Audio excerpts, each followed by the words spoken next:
Okay, so maybe a quick update on how I got here, and then maybe some quick points of advice. The notion that this conversation will continue not only in Q&A, but I think all of us would agree that we're happy to be in touch with you after this thing breaks. Okay, so coming to the Hill, the story starts in grad school. It's at American University up the street in Pali-sci. Pretty quickly realized this was probably a mistake to do this degree. A little bit too academic, not enough real world politics. So I said, well, we're in Washington, let's change that.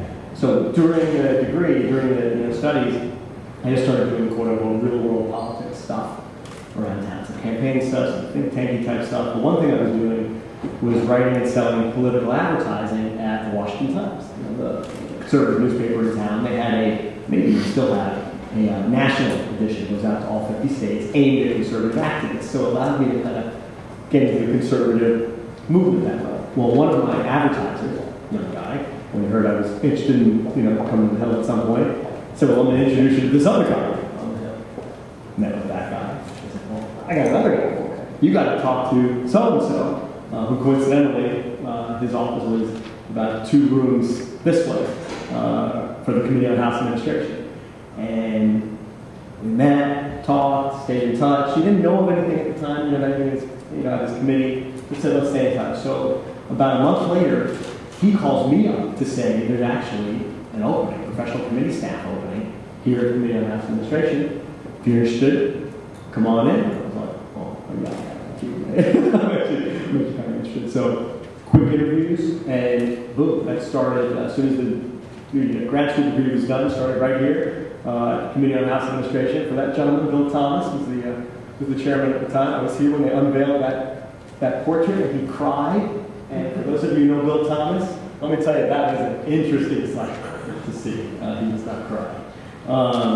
Normally. Anyway, but so basically, the summary of my experience, I think a lot of experience to get into the Hill is connection of a connection of a connection. Didn't work out at that moment, but they called you back later, stay in touch, blah, blah, blah. There's no perfect way. It's a lot of times zigzag roundabout, but it can be done through, at the time when you think of kind of stupid random connections, advertisers, very little buddies, very little buddy, that kind of thing. So quick points of advice, I guess maybe for three things. One is resume. When you are to the point of circulating your resume, most of you are interns, so I don't know if you're thinking of maybe next year for something or later this fall, but either way, make sure your political stuff is highlighted up top. Create some sort of political experience section, government experience, whatever you want to call it, but don't bury anything political down below. I think all of us have seen resumes where people just, maybe they're being modest and they're, at the bottom it's like, skills and interests, Microsoft Word, skiing, hiking, the Star Wars trilogy, oh, and I, was on a campaign for Congressman Waller. No. The campaign stuff needs to be hot. Even if you were licking envelopes for 2 weeks, put it high up in the political experience section and say, volunteer for Congressman XYZ's campaign, spring of 2011, whatever. Label it by the season, so it doesn't look like you were there for 2 weeks.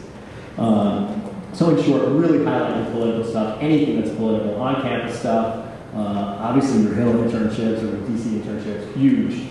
Get that up there. And don't kill yourself to be sequential.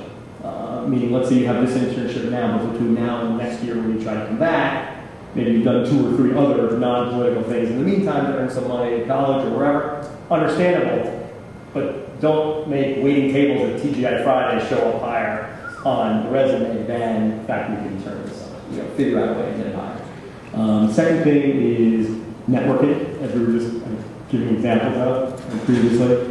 Best way to get on the Hill is not opening the Washington Post and looking at the classifieds in the back, but it's just networking. It's who you know, but not in some sort of long 10-year friendship kind of way or some cheesy backslapping way, but who you can just get a conversation with. In my example, it was just a buddy talking to a buddy talking to a buddy. Someone that you could mention with a straight face that you have some sort of warm body relation to.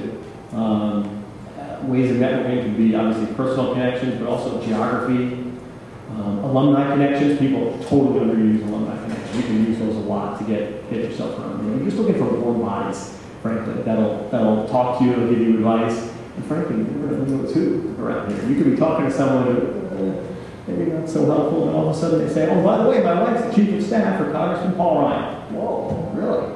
Didn't know that. Suddenly it's a much more interesting conversation. So don't assume that someone can't help you, because if you can get to them through some legitimate way, they can probably help you, even if just give you a little nugget of an idea or referring you to somebody else.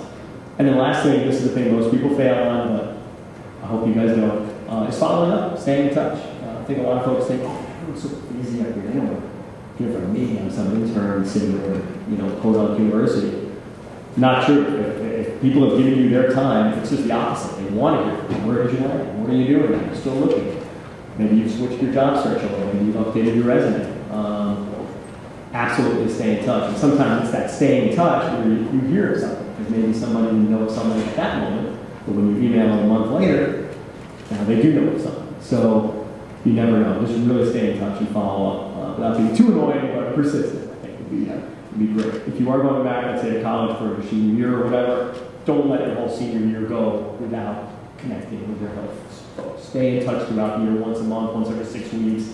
Find somebody to be in touch. Just be in touch. So with that, I will leave it there.